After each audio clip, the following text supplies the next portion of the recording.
if the local counterpart of the Interpol is the PCTC, sila po dapat ang nag-serve ng warrant of arrest.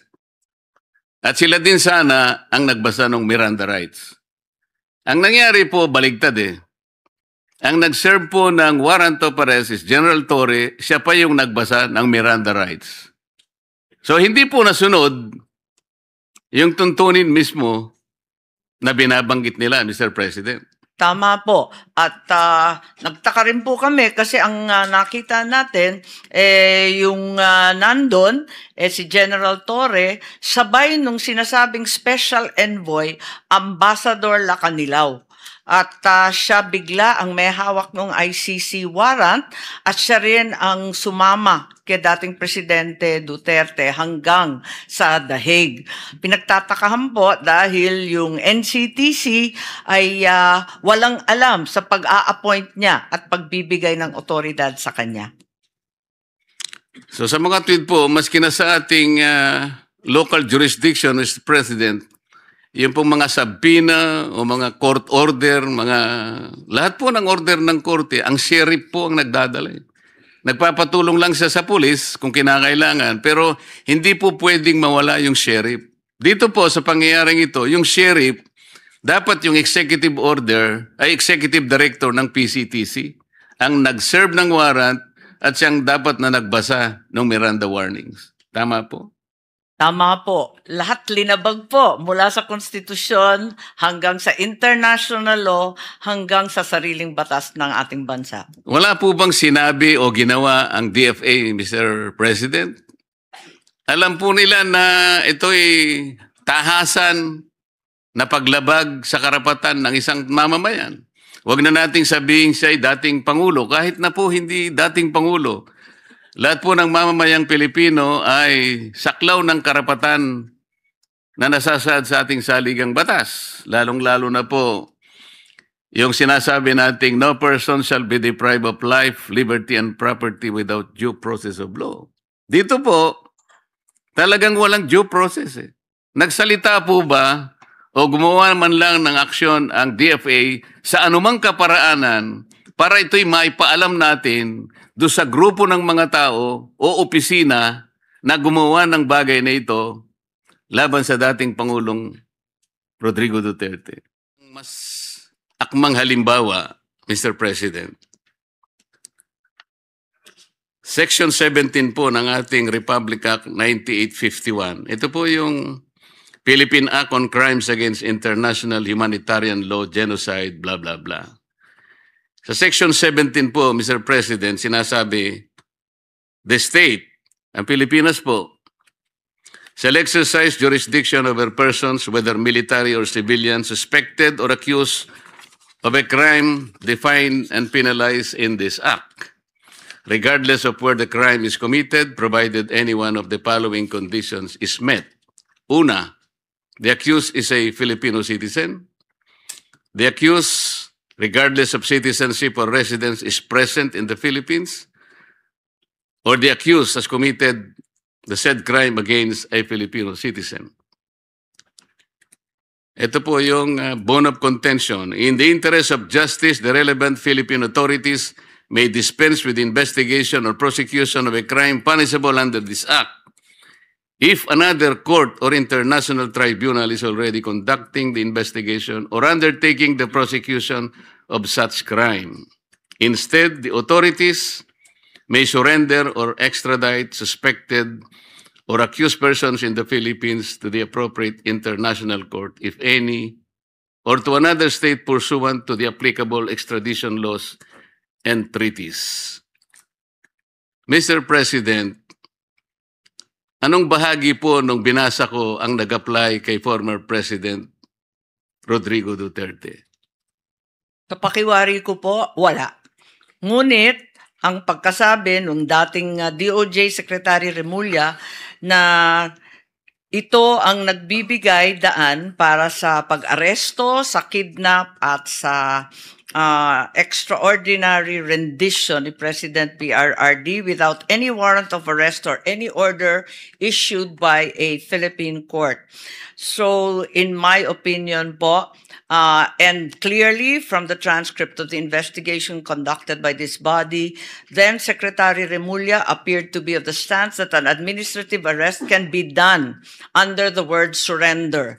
This is a case of first impression. There is nothing in our laws that convinces me that this is the case, and because of that, I filed a case against him for usurpation of judicial functions, arbitrary detention, grave threats, grave misconduct, conduct prejudicial to the best interest of the service, at the ombudsman, who almost instantly dismissed it. It's now pending in the Supreme Court with certiorari and other cases.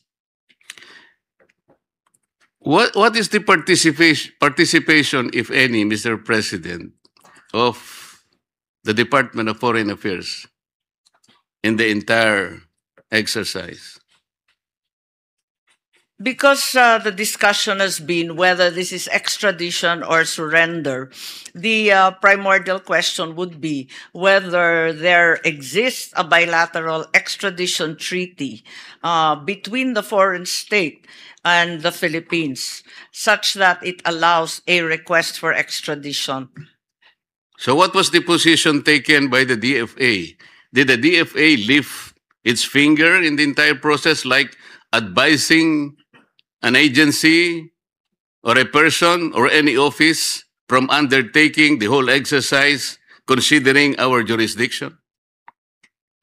Inasmuch as to their mind, there was no extradition treaty of the Philippines with both the Kingdom of Dubai as well as the Netherlands. The Netherlands, the DFA states that the ICC judicial process lies outside its mandate and does not form any part of its obligations under Philippine extradition law, because the extradition request was never made. There is no extradition treaty, hence it's outside of the ambit of foreign policy. Yes, Mr. President. The law says surrender or extradite. There is no extradition treaty existing between our country and Netherlands. And there is also any other treaty na applicable dito. Kasi kung hindi po ako nagkakamali, 2 taon na po tayong nag-withdraw sa Rome Statute. Even that one, they cannot benefit from that. So what is the difference really between surrender and extradition? Except for the spelling. To my mind, surrender is unclear because there is no well-delineated definition or process in our laws. Extradition, on the other hand, is fairly clear-cut. In any case, what appears to be clear is that with extradition, there should be, in all cases, a filing of a petition by the DOJ and the RTC. The RTC should issue summons, and thereafter, if it sees fit, issue a warrant for the arrest of the accused. All of this did not occur. DFA further states that the ICC is not a sovereign state. Hence, any request for the surrender of a person to it will not be handled by the DFA, but by the law enforcement authorities. So that appears to be the situation with the kidnapping, as it were, of former President Duterte. Mr. President, when the former president was arrested in March this year, he was arrested and detained shortly at the Villamor Air Base until he was turned over to the ICC in The Hague, Netherlands.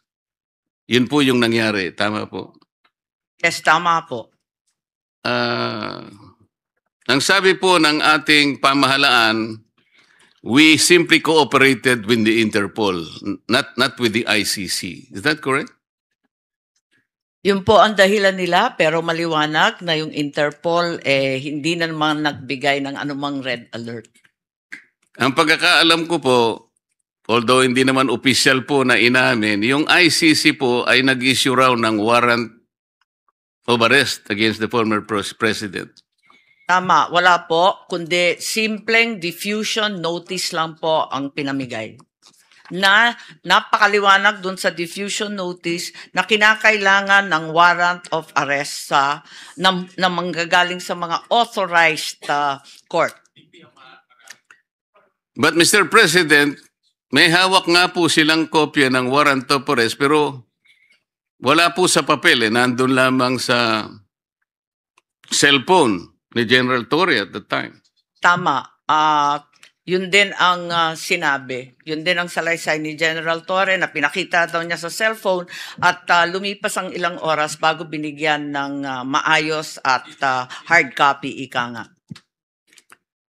Kung Interpol po ang pinagbigyan ng ICC and the Interpol is the one to serve the warrant of arrest to the former president, which office is the local counterpart of Interpol in this country, Mr. President?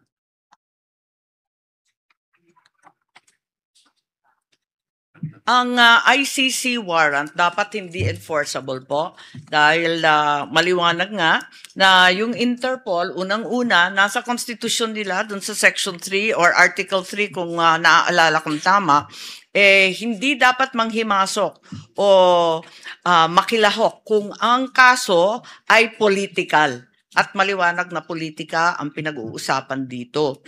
So, yun nga ang nangyari at hanggang ngayon ay nakakulong pa rin ang dating Pangulo. Tama po kayo, Mr. President.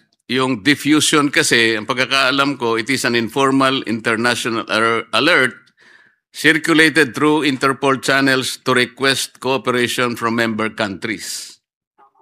It corresponds to the notices like, may color-coded pala to red, yellow, blue, black, green, purple, and orange if they must comply with Interpol's constitution rules of processing the data. Sa mga tweet, wala pong ibinigay sa Interpol na warrant of arrest, Mr. President. Tama po ba yun? Ang sumunod ay yung ICC warrant of arrest matapos yung Interpol. Pero, yun ang pagkaintindi namin. Pero maliwanag na wala na tayo sa ICC. So ang pinaglalaban noon ni Solicitor General Nards Guevara, talagang walang jurisdiction ng ICC sa Pilipinas. Unang-una po kasi, kung babasahin po natin ang isa sa provision ng Rome Statute, sinasabi ron, ang isang citizen na inaresto sa estado, meaning our country, ay kinakailangan dalhin sa to the nearest judicial authority. Tama po.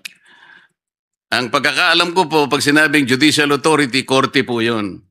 Pero ang nangyari, Mr. President, dinala siya sa Villamor Air Base. Sa aking palagay ko po, kahit anong gawin natin, hindi po siya magiging representative ng ating judicial authority. Tama po ba yun? Tama po. At maski yung DOJ, pati yung Prosecutor Fadulion at yung iba pang nandun sa Villamor, ay hindi maaring magpanggap na sila ay korte. Hindi nga po kasi yung DOJ po, executive department po yun. Ang pagkakaalam ko po, ang Judicial Department po, ito po yung mga korte. Kaya malayong-malayo po at hindi nila tinupad mismo yung provision ng Rome Statute. Ngayon, Mr. President, ang tinatanong ko po kanina, kung yung Interpol ay wala sang kopya ng warrant of arrest, paano po nagkaroon ng warrant of arrest si General Torre para siyang mag-serve sa dating Pangulo? Saan po galing mismo yung warrant of arrest? Yes, ang pagkaalala ko dun sa hearing, pinadala electronically ng ICC dun sa kanilang counterpart dito sa Pilipinas, which is the Philippine Council for Transnational Crime. Yan nga po. If the local counterpart of the Interpol is the PCTC, sila po dapat ang nag-serve ng warrant of arrest. At sila din sana ang nagbasa ng Miranda rights. Ang nangyari po, baligtad eh. Ang nag-serve po ng warrant of arrest is General Torre, siya pa yung nagbasa ng Miranda rights. So hindi po nasunod yung tuntunin mismo na binabanggit nila, Mr. President. Tama po. At nagtaka rin po kami kasi ang nakita natin, yung nandun, si General Torre, sabay nung sinasabing Special Envoy, Ambassador Lacanilaw. At siya bigla ang may hawak ng ICC warrant at siya rin ang sumama kay dating Presidente Duterte hanggang sa The Hague. Pinagtatakahan po dahil yung NCTC ay walang alam sa pag-a-appoint niya at pagbibigay ng otoridad sa kanya. So sa mga tweet po, maski na sa ating local jurisdiction, Mr. President, yung pong mga sabina o mga court order, lahat po ng order ng korte, ang sheriff po ang nagdadala. Nagpapatulong lang siya sa pulis kung kinakailangan, pero hindi po pwedeng mawala yung sheriff. Dito po sa pangyayaring ito, yung sheriff, dapat yung executive order ay executive director ng PCTC ang nag-serve ng warrant at siyang dapat na nagbasa ng Miranda warnings. Tama po? Tama po. Lahat linabag po mula sa konstitusyon hanggang sa international law hanggang sa sariling batas ng ating bansa. Wala po bang sinabi o ginawa ang DFA, Mr. President? Alam po nila na ito'y tahasan na paglabag sa karapatan ng isang mamamayan. Huwag na nating sabihin siya ay dating Pangulo, kahit na po hindi dating Pangulo. Lahat po ng mamamayang Pilipino ay saklaw ng karapatan na nasasaad sa ating saligang batas. Lalong-lalo na po yung sinasabi nating no person shall be deprived of life, liberty, and property without due process of law. Dito po, talagang walang due process eh. Nagsalita po ba o gumawa man lang ng aksyon ang DFA sa anumang kaparaanan para ito'y maipaalam natin doon sa grupo ng mga tao o opisina na gumawa ng bagay na ito laban sa dating Pangulong Rodrigo Duterte? Ang tanging nagawa lamang ng DFA, pagkat sila na rin ang huling nakaalam ng mga pangyayari, yung mga welfare check nung dumating na sa detention center ng The Hague ang dating Pangulo. Dahil ang tumayong kinatawan ng DFA pati ng NCTC ay si Ambassador Lacanilaw. Yung welfare check, ginawa ng DFA tulad ng ginagawa nila para sa iba't ibang kababayan natin sa ibang bansa, para sa physical, mental health, legal status, communication sa pamilya, humanitarian aid, access to counsel, at iba't iba pa. May base ito sa iba't ibang batas, pati international law at mga tratado natin. Subalit, ang alam ko, tinutulan po ito ng Duterte family, pati ng kanyang abogado, si Attorney Kaufman po. Yung po binabanggit ninyo, Mr. President, ay pagkatapos na ng pangyayari. Ang sinasabi ko, yung habang nangyayari, while the process is ongoing, ano po yung ginawa kung meron man? Ano ang sinabi kung meron man ng DFA dito sa ongoing and developing story? May kaugnayan nga po sa dating Pangulo mula sa kanyang pagkaka-aresto and brief detention in the Villamor Air Base until his eventual turnover to The Hague, Netherlands. As a principal agency of government, gusto naming malaman, meron po ba kayong in-advise man lang? Meron kayong ginawa? Kung meron man,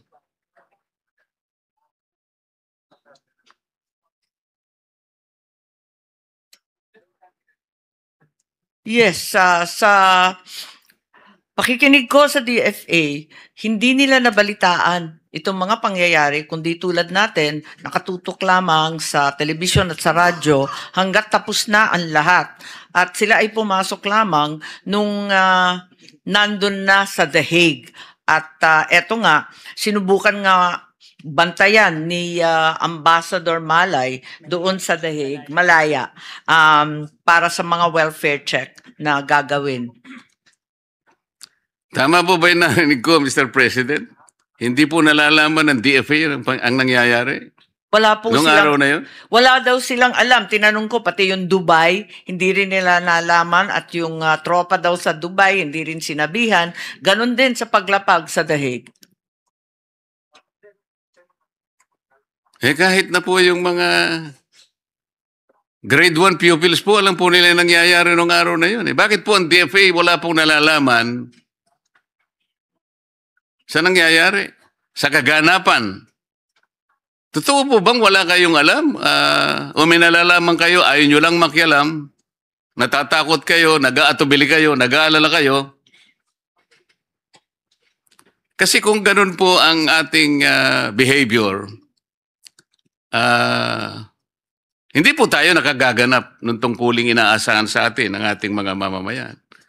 Ang Department of Foreign Affairs po, may malaki ang kinalaman dyan sapagkat magta-transport kayo, magta-turn over kayo ng isang mamamayang Pilipino, nagkataon na dating Pangulo ng Republika ng Pilipinas, wala kayong nalalaman, hindi nyo alam ang nangyayari. Paano maniniwala ang tao sa inyo, Mr. President? Siguro hindi tama yung unang sinabi kong hindi nalalaman kasi tulad nga ng sinabi, nakikita naman sa telebisyon at sa radyo. Subalit, sila'y nanonood lamang pagkat ang totoo, linihim ang mga pangyayari ito. Di ba po, binanggit ni Secretary John Vic Remulla na ito ay group effort ng iilang katao lamang.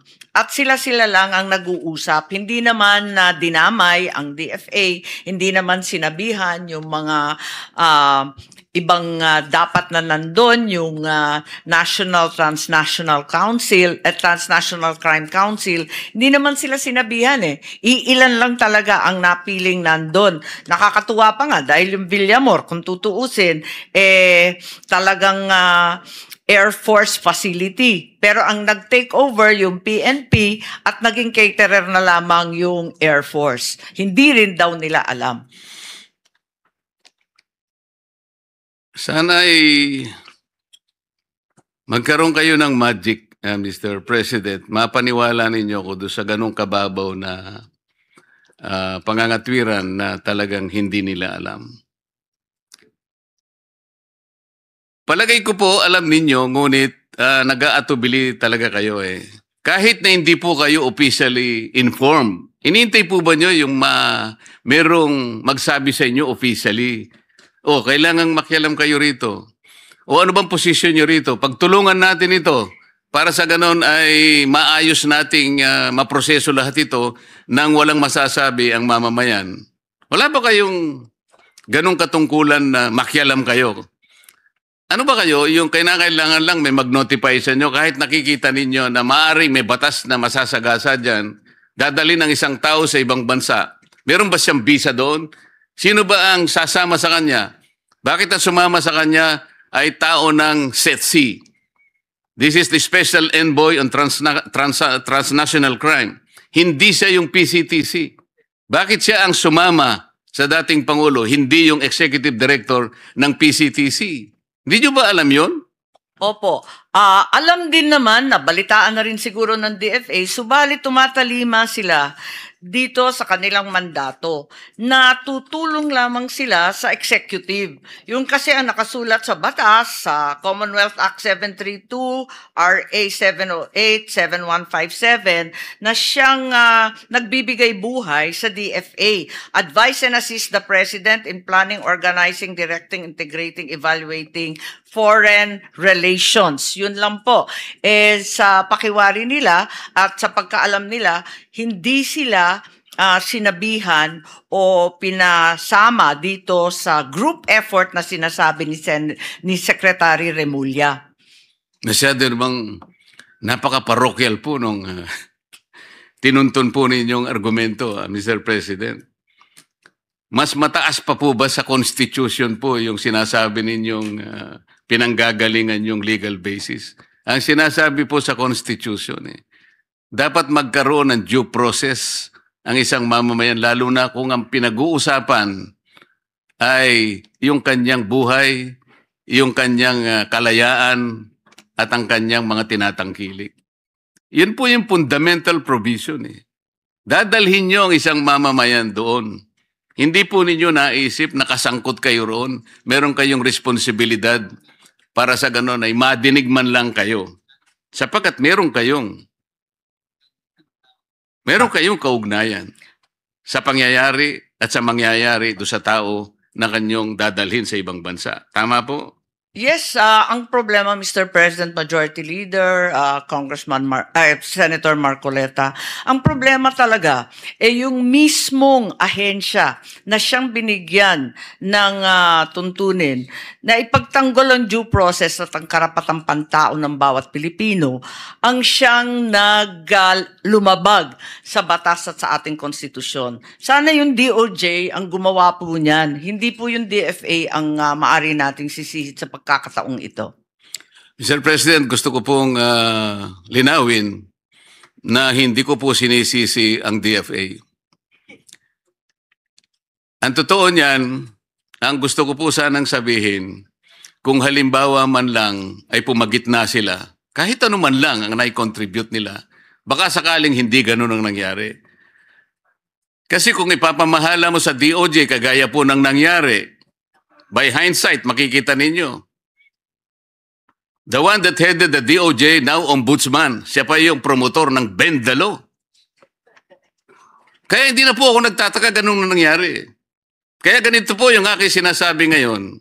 Baka naman, dahil sa inyong pamamagitan, maisip naman ng mga taga-DOJ at taga-DILG at kung sino pa ang ayensyang sumama dyan. Oo nga naman, may katwiran ng DFA. Anong malay nyo? Baka yung isang bagay na sasabihin nyo, baka yun ang nakapagpabago ng mga pangyayari. Di ba, Mr. President? Madam Sponsor? Bakit mas gumanda ka ngayon? O talaga. Senator Marcoleta, walang magawa. Maraming salamat po.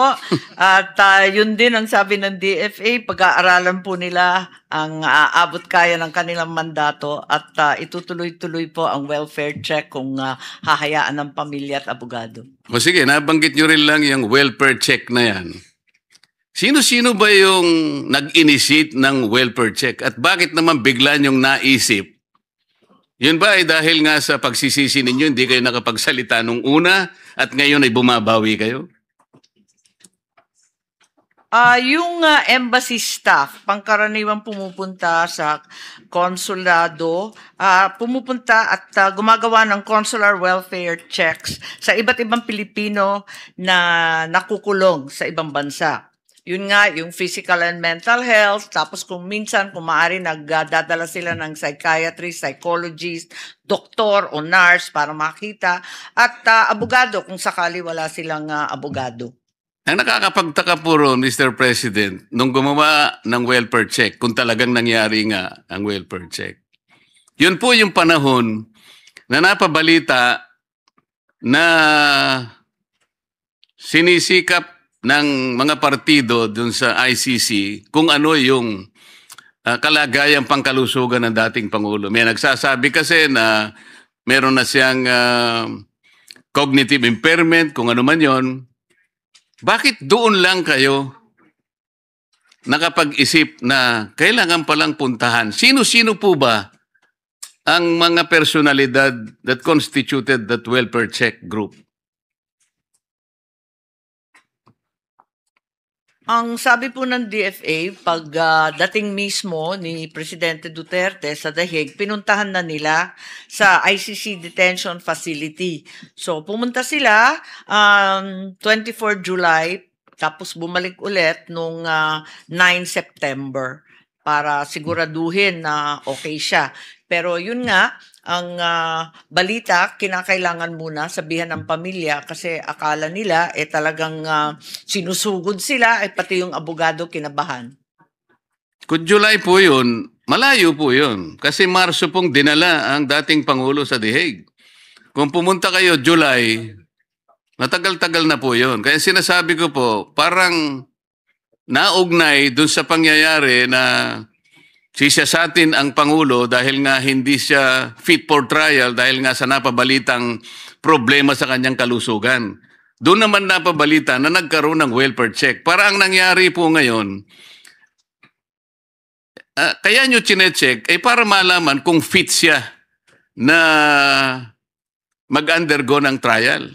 Yun po yung naging konklusyon ng representasyon ito. Sapagkat sana pagkarating o kaya regularly ginagawa yon, hindi kayo mapag-aalinlanganan na ginawa nyo lamang yon sapagkat gusto nyo talagang ma-check kung fit or hindi. Baka merong nag-utos o may nag-suggest na, sige nga, tingnan natin kung hindi siya fit for trial. So parang merong bad faith ang pangyayari, Mr. Wala President. naman pong bad faith. Maaring hindi maliwanag ang aking salaysay. Paglapag na paglapag, ang ating embahada ay pumunta kagad sa dating Pangulong Duterte upang magbigay ng toiletries, clothing, winter gear. Malamig pa kasi nung Marso. So, pumunta sila kaagad-agad, binigyan ng winter gear po. Tapos, sinabihan na nga yung ICC at yung Dutch authorities na i-examine siya kaagad-agad kasi marami na ngang sakit ang dating Pangulo at gusto nila magbigay din at tumulong para sa humanitarian visa para sa mga opisyal, individual, pamilya na lilipad sa The Hague. So dumating sila doon, Marso kaagad-agad. May regular check-up, yung tinutukoy na July visit at saka yung September visit, follow-up na po yun. Sino-sino po ang mga katauhan na nag-constitute ng welfare check? Sino-sino sila?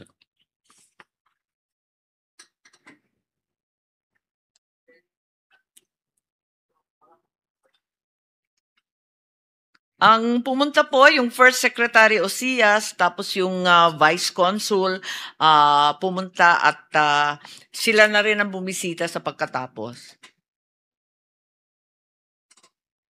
Walang doktor po? Paano po naging welfare check yun? Wala palang doktor. Yung welfare check ng DFA ay para lamang sa mga basic needs, toiletries, winter gear, palibasa malamig panon, ganun lamang. Samantalang yung ICC detention facility, meron naman silang medical access at pinupuntahan ng doktor at linabas pa nga nung una si Presidente Duterte at inexamine sa ospital at binigyan na rin ng mga gamot. Pwede po bang malaman kung nakausap ang dating Pangulo ng mga taong pumunta roon at tingnan nga yung kanyang welfare? Nakausap po ba siya? At kung nakausap siya, ano naman po yung sinabi niya? Actually, kinakausap si Pangulong Duterte. Ang pagkadinig ko at ang pagkakwento ng DFA, tinatanong siya kung sapat ang kanyang pagkain, kung giniginaw siya, kung kakayanin niya yung pagkulong doon. At ang problema, kahit hindi niya makain yung pagkain sa loob, hindi naman sila yung embassy at yung konsulado, hinayaan magdala ng Filipino food. Yun ang problema dahil pinagbawal po yun. Kaya ang mga pamilya nagrereklamo na napakapayat na ng dating Pangulo. While you're there at that topic, can you ask the DFA if they have news about the breaking news now that former Secretary Harry Roque has been arrested in the Netherlands? It's in the news. Check it out if it's fake news or whatever. While it's in the breaking news, Mr. President, the DFA is still in the process of verifying as they've had no information from the Netherlands.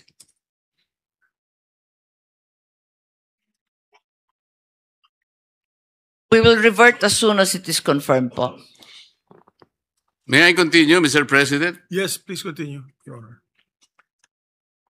So, yung welfare check group, nakita nila na yung pagkain ay hindi yun ang gustong kainin ng former president.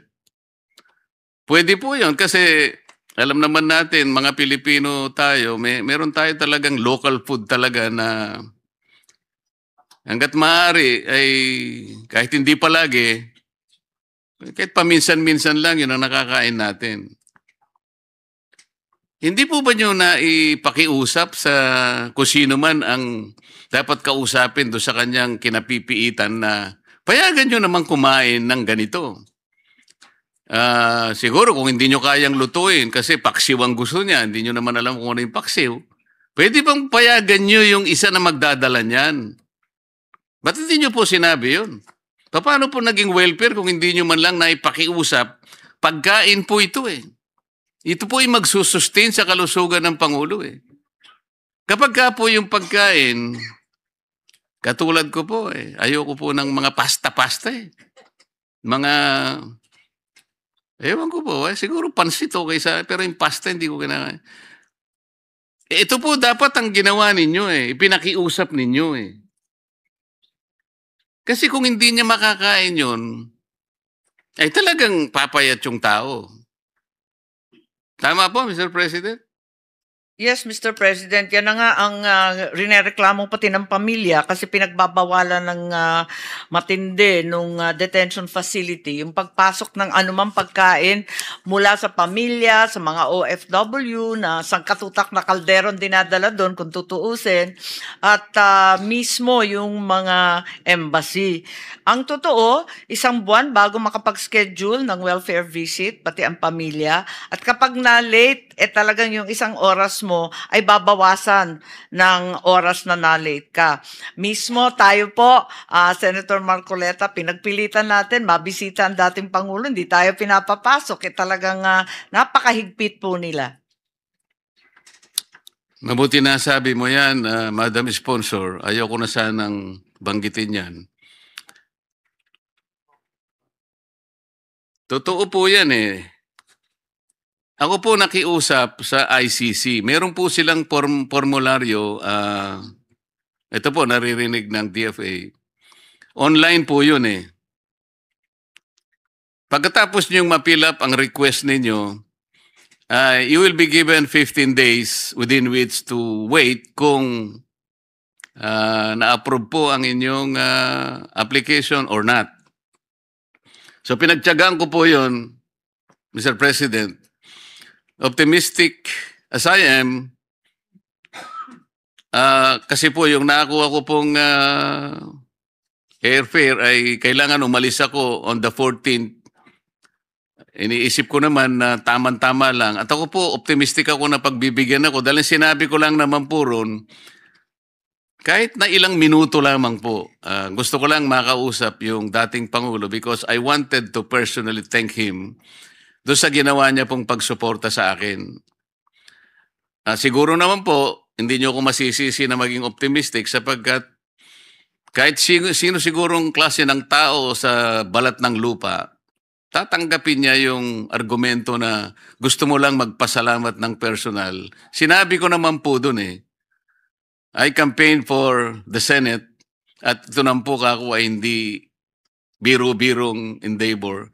Napakalaki po ng kanyang nagawa sa aking palagay kung bakit narito po ako ngayon sa Senado. Ito po yung masakit, Mr. President. Dahil wala po akong contact doon sa ating ambassador sa The Hague, sa Netherlands, nagpatulong po ako doon sa ating kaibigan na ambassador din, hindi ko na po babanggitin ang pangalan.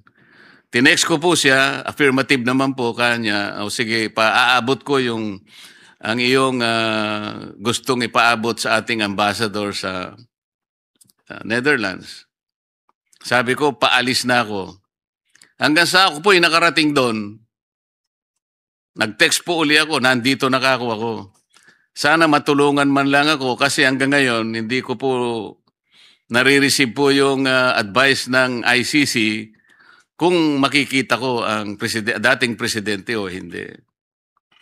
So, nagtiyaga po ako ng 2 araw hanggang sa pangatlong araw. Ang sinabi lamang po nung kaibigan kong ambassador, talagang mahigpit pala. Ang pinapayagan lang, Mr. President, ay mga family members at saka yung kasama sa legal team.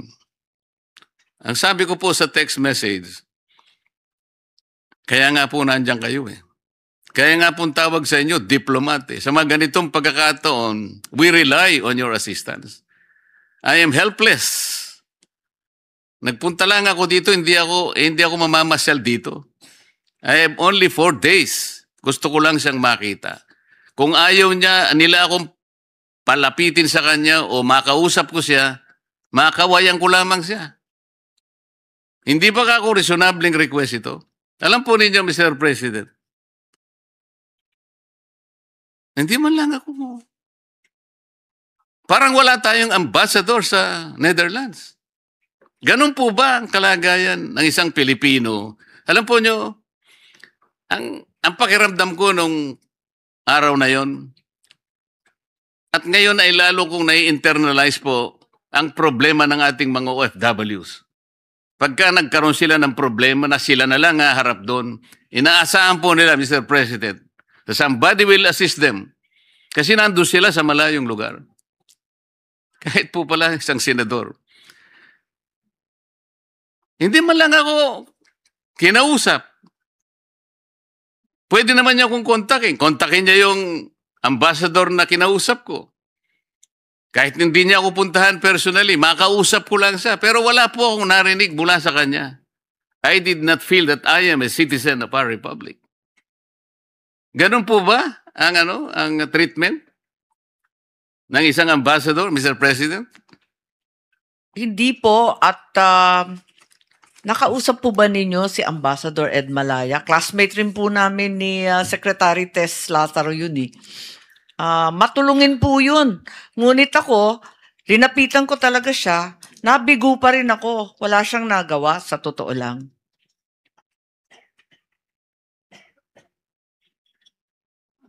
Nabuti pa kayo, nagkita kayo, Madam President.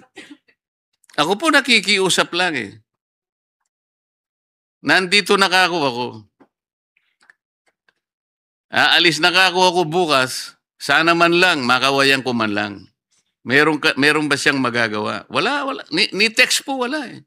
Sana man lang tinawagan ako, baka sakali pong kahit papano hindi na ako nagkwento ng ganito rito. Pero kapag nakaharap po sila sa Commission on Appointments, Mr. President,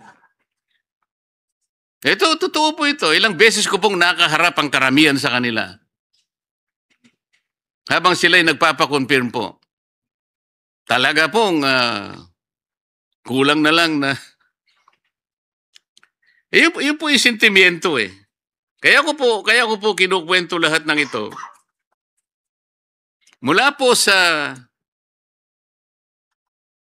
pagkakahuli sa kanya, pagkaka-detain at pag-transport, wala po lahat sa batas eh. Illegal lahat, irregular lahat. Hanggang ang kanyang pagiging akusado o respondent in The Hague. Gusto ko pong malaman sa DFA ngayon, nung tayo po ay mag-withdraw sa Rome Statute,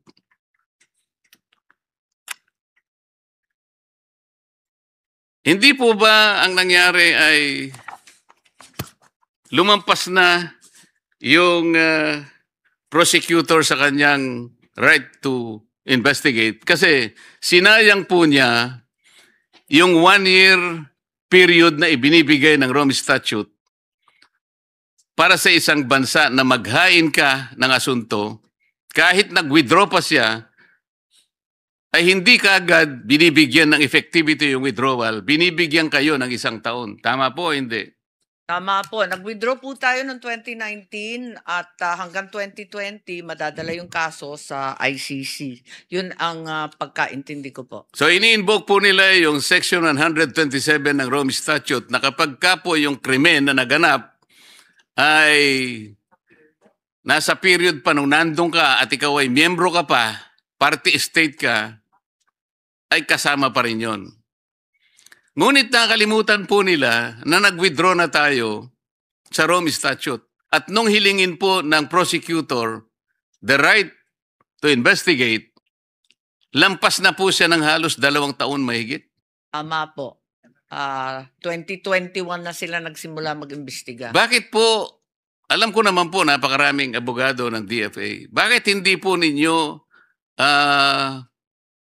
tulungan, halimbawa, kung sino man ang dapat tulungan dito? Hindi naman ang pinag-uusapan dito, panig lang tayo ng gobyerno. Paano yung mamamayan? Nalalagay po sa ganitong kalagayan. You can help them in so many ways.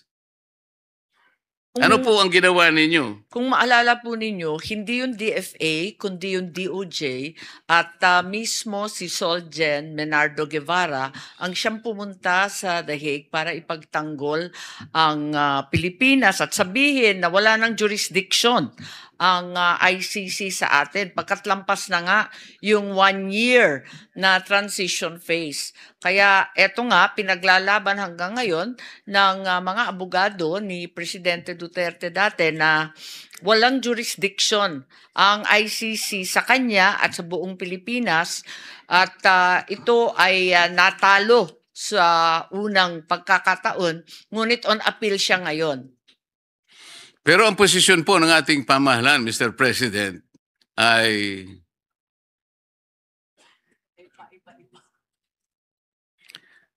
paiba-iba na nga, wala pa sa lugar. Ang tinatanong ko po ngayon, dahil ang posisyon ng gobyerno ay ganito, na ang nangyayari po, lahat po ng ahensya ay sumusunod kung ano yung posisyon ng pamahalaan. So kahit na po kaya niyong tulungan ang isang aggrieved citizen, kagaya po ng pinipilit natin ngayon, ay hindi po kayo gagawa ng initiative.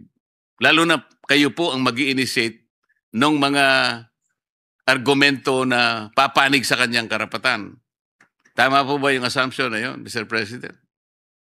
Well,